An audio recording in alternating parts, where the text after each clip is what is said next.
If you want to cancel your Calendly subscription, you're in the right place. In this video, I'll walk you through the exact steps to downgrade from a paid plan to the free plan so you can stop future billing without getting stuck looking through menus. This is a quick and easy process, but I'll also point out what to check so you know the cancellation went through correctly. If this tutorial helps, make sure to hit like and subscribe for more simple software guides just like this.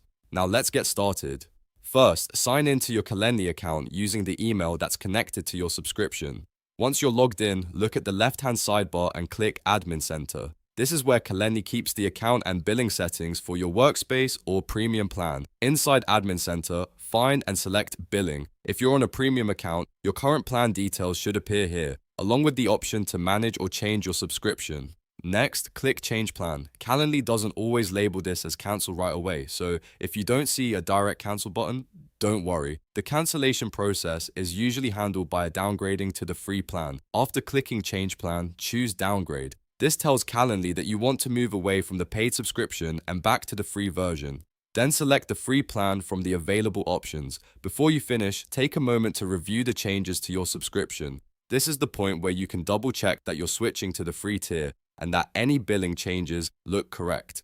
Once everything looks right, click Confirm to cancel your paid subscription.